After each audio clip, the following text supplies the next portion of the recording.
Kota tanpa buku.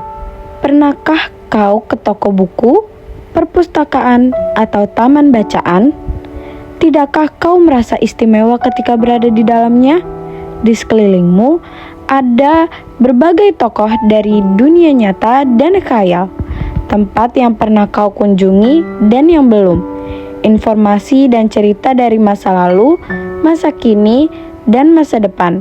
Semua berpadu, semua berada dalam genggamanmu. Saat berada di antara buku, tidakkah kau merasa menjadi raja dan ratu?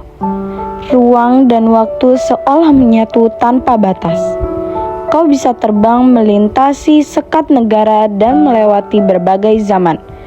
Kau bisa menyelam ke dalam samudera, melayang di angkasa, bercanda dengan aneka satwa, dan berkelana di tengah padatnya kota, juga di rimba raya.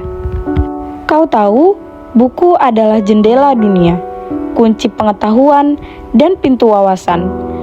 Muhammad Hatta, sang proklamator, berkata, "Aku rela dipenjara asalkan bersama buku, karena dengan buku aku bebas." Melalui buku, manusia terbebas dari ketidaktahuan. Tempat-tempat yang dipenuhi buku adalah harapan berkembangnya pengetahuan dan wawasan. Apa jadinya jika kota tanpa buku? Pantaskah dia disebut kota?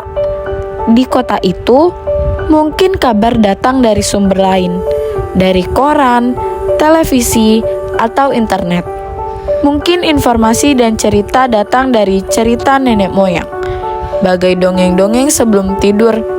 Irama warganya pun tiada beda. Bangun pagi, bertebaran di muka bumi untuk berbagai keperluan, untuk kembali pulang siang atau sore harinya.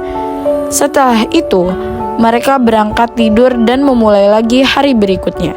Semua serupa. Di kota itu, mungkin ada bangunan bernama perpustakaan.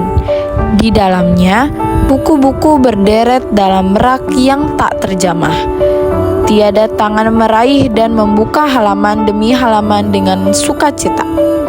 Mungkin juga ada tumpukan buku di sudut sekolah yang sepi dan berdebu. Jarang dikunjungi, jarang dibaca.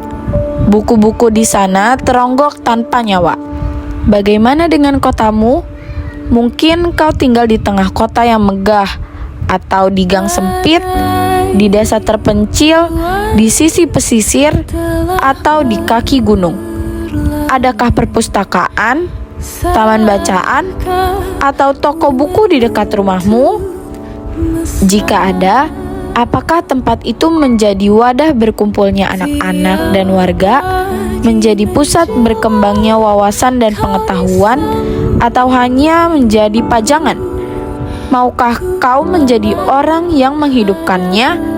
Kau bisa mengunjunginya dan mengajak teman-teman membaca dan berbagi cerita di sana. Jadikan tempat itu sumber kegembiraan dan pengetahuan. Jika tempat itu belum ada, maukah kau menjadi orang yang memulai mendirikannya? Kau bisa memulainya dari sebuah sudut di teras rumahmu. Ajak teman-temanmu memulai langkah baru. Jangan biarkan waktu berlalu tanpa buku. Siapapun dirimu, bersahabatlah dengan buku. Dia akan menjadi teman setiamu sepanjang waktu.